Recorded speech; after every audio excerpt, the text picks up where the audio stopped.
አርሰናል ቦሪንግ ፉትቦል ነው የሚጫወተው። አርሰናል በማዘምት እያስቆጠረ ነው ሊጉን እየመራ ያለው እና አርሰናል የምን ጊዜ መጥፎ ቡድን ነው ሻምፒዮን ከሆነ በእንግሊዝ ፕሪሚየር ሊግ ሻምፒዮን ከሆነ ቡድን ሁሉ መጥፎ ቡድን ነው ብለው የሚናገሩ አለ። አርቴታ ደግሞ እኔም ማቀው የሻምፒዮንስ ሊጉ መሪ እንደሆን ሻምፒዮንስ ሊግ ካሉ ቡድኖች በሙሉ ምርጡን ጨዋታ የምንጫወተው እኛ እንደሆን ብዙ ጎሎች በሻምፒዮንስ ሊግ ያስቆጠርነው እኛ እንደሆን ብዙ ጥቂት ጎል በሻምፒዮንስ ሊግ የተቆጠረብን እኛ እንደሆን ነው ማቀው እና ዓለም በሙሉ የሚመለከተው ከፕሪሚየር ሊጉ ይበልጥ ሻምፒዮንስ ሊጉን ነውና በዛ መስክረውልናል ሁሉም የሚል ሐሳባቸውን ያስቀምጡና ግን እንደዚህ ያለ ማን ነው ነው ያልሰማውም ሲሉት አድራሻውን ቤቱንና አድራሻውን ላክልኝ ሲሉት ጋዜጠኛው ፖሊስ ኮልስ ብሎ መለሰላቸው። ኦኬ ቴንክ ዩ ብሎ ነው የተቀበሉትና ማን ነው የሚያወራው ያሉት አውቀው ነው ማን ነው የሚያወራው የሚለውን ጥያቄ ሳይኮሎጂካል ጥያቄ ነው የጠየቁት።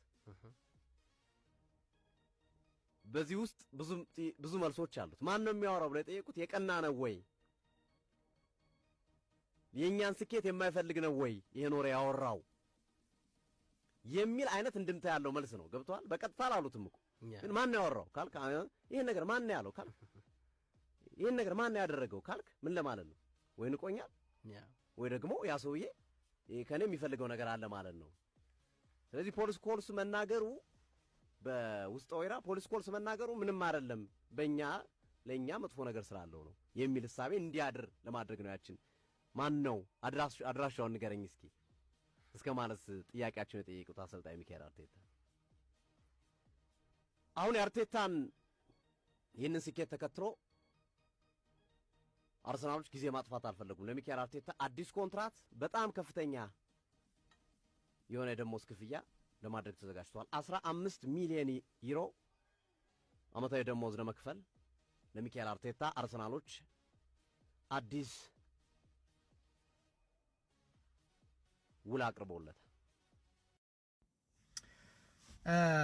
አሁን እነ ሶፊ ሲያወራበት የነበረው እንትን ከዚህም ገነን ባለ መንገድ ነው ማይክል አርቴታና አርሰናል ላይ የሚደረገው አይነት እንቅስቃሴና በተለይ የቀድሞ የማንቸስተር ዩናይትድ ተጫዋቾች እኔ ብዙዎቹ ሌጀንዶች ናቸው በእግር ኳስ ዓለም እግር ኳስን ስለማደንቅ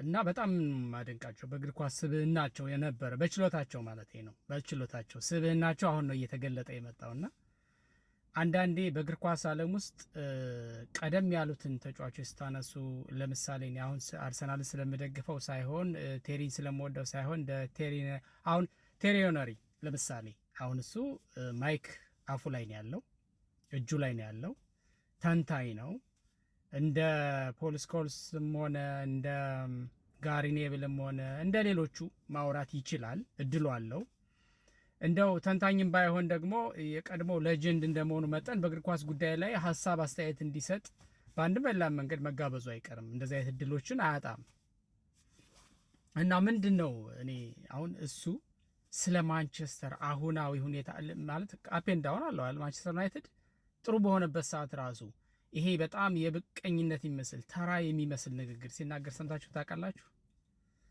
በፍጹም በልኩ መተቸት ካልሆነ በስተቀር ቲሙ እንደ ቲም አሁን ያለው ነገር የሚመጥነው ክብር ላይ አይደለም። ምክንያቱ የሚመስለኝ ደግሞ ችግሩ በዚህ ጉዳይ ብሎ ካልሆነ በስተቀር እንዲህ ተራ ምቀኝነት በሚመስል ደረጃ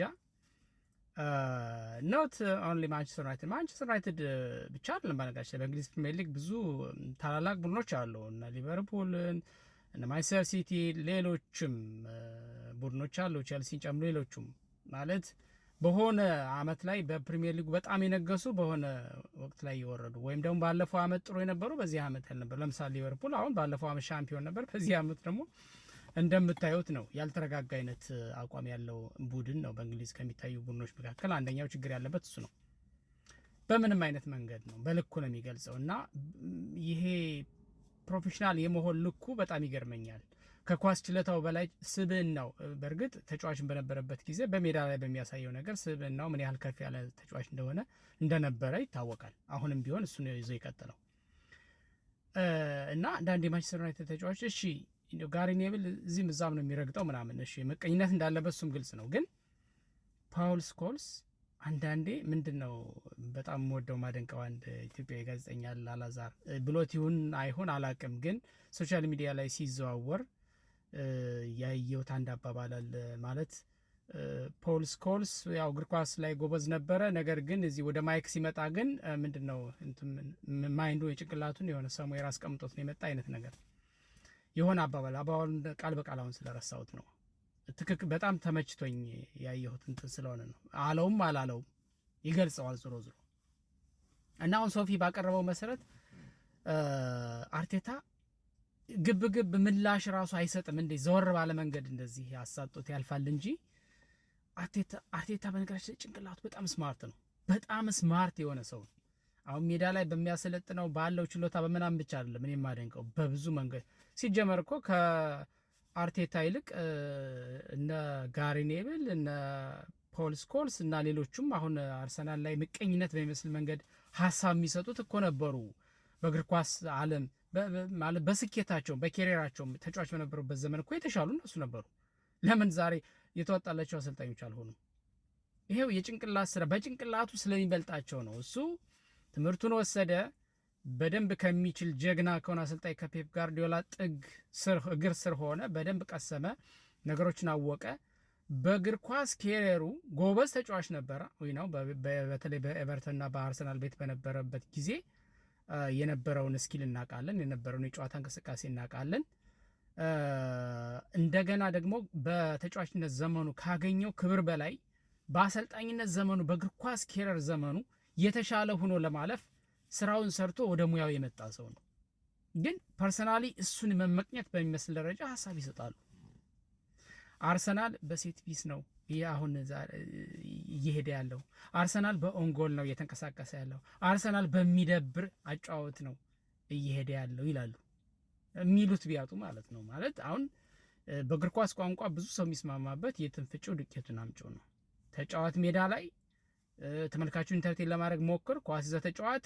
ነገር ግን ሁኔታውን ታነብና የጨዋታ እንቅስቃሴውን ታክቲካሊ የታክቲክ ሽፍት ታደርጋለህ፣ ለውጥ ታደርጋለህ። ኢቨን እኮ ይዘው የገባውን ታክቲክ እኮ ከጨዋታ ከተወሰኑ ደቂቃዎች ሞመንቶች በኋላ የተጋጣሚ ይህን እንቅስቃሴ አንብበህ እኮ ትቀይራለህ አይደል?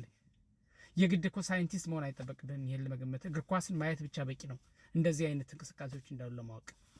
ለምሳሌ ማነው ጆዜ ሞሪኖ በዓለም የተደነቁ በአውሮፓ የተደነቁ አሰልጣኝ ናቸው። ውበት ያለው እግር ኳስ ስለሚጫወቱ አይደለም።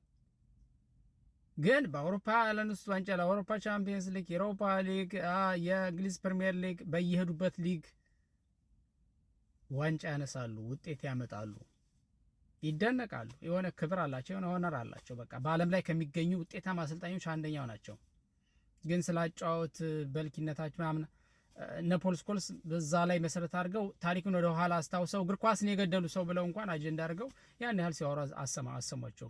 ግን አርሰናል የተባለ ክለብ እንደ ጠላት ሁልጊዜ ማይክል አርቴታ ወይም ደግሞ አርሰናል ያሰለጠነው ሁሉ የነሱ ጠላት አድርገው የመወሰድ በቃ ይሄ አንዳንዴ እግር ኳስ ሰላማዊ ጦርነት ነው ይባላል። ግን ከዛ ያፈነገጠ ያደርጉታል። ይሄ ሌላ አይነት አጀንዳ ያለ ነው የሚመስለውና አሁን እነ ሶፊ ሲወያዩ ሲያነሱት ሞር ፕሮቮክ አረገ ማለት ሰማቸዋለሁ። በአንድም በሌላም መንገድ የሚያደርጉት እንቅስቃሴ ግን ደግሞ በዚህ ልክ አሁን አርሰናል በዚህ ሰዓት በአውሮፓ ቻምፒየንስ ሊግ አንደኛ ሆኖ አጠናቀቀ ምንም ሳይሸነፍ። በቃ ያንገበገባቸው በእንግሊዝ ፕሪሚየር ሊግ በቃ አሁን ሲቲ መጣና ከላይ ሲቲን እኮ በጣም ይጠሉታል። የሚገርመው ነገር ግን በጣም ከሚጠሉት በጣም የሚጠሉትን ደግሞ ላይ ፎከስ የማድረግ እንጂ ሲቲን እኮ ይጠሉታል። ጨዋታም ጎረቤት ነው የሚሏቸው፣ ይጫጫዋሉ። በእርግጥ በታሪክ ምንም ያን ያህል የሚገዳደር ወይም ደግሞ ለሚቀራረብ እንትን የላቸውም። ግን ያው የአንድ ከተማ ደርቢዎች ስለሆኑ በጣም ነው የሚጠላሉት። ከሊቨርፑልም ጋር በጣም ነው የሚጠላሉት። ግን አሁን አርሰናል ያው የታሪክ ተቀናቃኛቸው እንደሆነ ግልጽ ነው። ግን ደግሞ በዚህ ሰዓት ምንም እንዲሆን አይፈልጉም። ስለዚህ በአውሮፓ ቻምፒየንስ ሊግ እንደነገርኳችሁ መሪ ሆኖ ሳይሸነፍ አጠናቀቀ።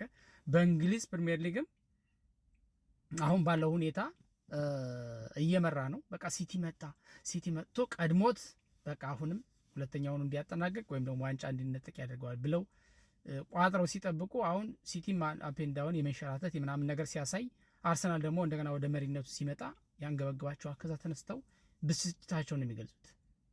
አንዳንዴ እኮ ክለብ ላይ ኔጌቲቭ ነገር ስትረጭ ቴክኒካሊ ነው መናገር ያለብህ። አሁን ጭንቅላታችሁ ምን ያህል ስስ እንደሆነ ነው የሚያሳየው። ቴክኒካሊ ነው እንጂ ዝም ብለህ ወጥተህ ግግም ብለህ እውነትን ሀይድ አድርገህ በቃ ጫይናችሁን ጨፍኑ፣ ይሄ የለም ይሄ ማለት እንደዚህ ነው ብሎ ለምሳሌ አርሰናል በዚህ ሰዓት የአርሰናል አቅም ዓለም አውሮፓ የመሰከረውን አቅም ፖል ስኮልስ የተባለ የሆነ ወቅት ላይ የማንቸስተር ዩናይትድ ተጫዋች የነበረ አሁን ግን ቤቱ ያለ ሰውዬ ተነስቶ የሆነ ነገር ስላለ የሆነ ነገር ስላወራ የአርሰናል ክብር እንዳልነበረ ሊሆን አይችልም። የቻምፒየንስ ሊግ ሰክሰሱ ሊሰረዝ አይችልም። የፕሪሚየር ሊግ እስካሁን የመጣበት ጉዞ ውጤት ወደ ኋላ ሊመለስ አይችልም። እንደገና እልህ ሊፈጥርባቸው ካልሆነ በስተቀር ግን ይህን ሁሉ ዲና ያደረገ ነው እሱን የሚለው ውጤቱ አለ መሰረዝ አይችልም። በፕሪሚየር ሊግ ላይ ያለውን ፖዚሽን ወደ ኋላ መመለስ አይችልም። የአውሮፓ ቻምፒየንስ ሊግ ውጤቱ መሰረዝ አይችልም። ሁሉን ለፍጻሜ በካራባው ካፕ መድረሱ መሰረዝ አይችልም። በኤፍኤ ካፕ አሁን ያለበትን ሌቭል ወደ ኋላ መመለስ አይችልም። ግን ምንድነው ማድረግ የሚችለው? ማጥላላት። እሱን ማለት የመጣበት መንገድ እኮ ልክ አይደለም፣ ትክክል አይደለም፣ እንደዚህ ነው፣ በሴት ፒስ ነው የመጣው፣ በኦንጎል ያገቡለት ነው ሌሎች ያመጡ እንጂ የእሱ አቅም አይደለም ምናምን በሚል ይሄ ተራ ምቀኝ ማለት አንዳንዴ አበሻ ምቀኛ እንላለን በተለምዶ ግን አይደለም፣ ፈረንጅ ይበልጣል ምቀኝነት። ይህ አሁን ተራ ምቀኝነት ነው፣ ሌላ ምንም ሊባል አይችልም። እና ለማንኛውም አርሰናል ከሰንደርላንድ ጋር በ24ኛው ሳምንት እንግሊዝ ፕሪሚየር ሊግ ኤምሬትስ ላይ ጋብዞ ጨዋታውን ያደርጋል። በሌላ ቪዲዮ ሰርችላችኋለሁ። ግን አንድ ነገር ሚስ አድርጌያለሁ። ግራኒት ዣካ በጉልበት ጉዳት እየተሰቃየ ነው ያለው። ግራኒት ዣካ ወደ ቀድሞ ክለቡ ሜዳ ይመጣል ተጋብዞ ብዬ ነበረ። ግን ነው እሱ ጉዳት ላይ ነው። እሱን ሚስ አድርጌዋለሁ። አንድ ቃል ነው ተሳስቼ ጃምፕ አድርጌው ስለምወደው ይሆናል። ግራኒት ዣካን በጣም ነው ወደው እና ወደ ቀድሞ ክለቡ ሜዳ ይመጣል ብዬ ነበር። ግን እሱ ጉዳት ላይ ነው። ይሄ ለአርሰናል ጥሩ አጋጣሚ ነው። ለተጫዋቹ ግን በጣም አሳዛኝ ነገር ነው። በቶሎ እንዲያገግም እንመኛለን። ድል ለአርሰናል፣ ድል ለአርሰናል። ደጋፊዎቻችን ደስታ፣ ለተቃዋሚ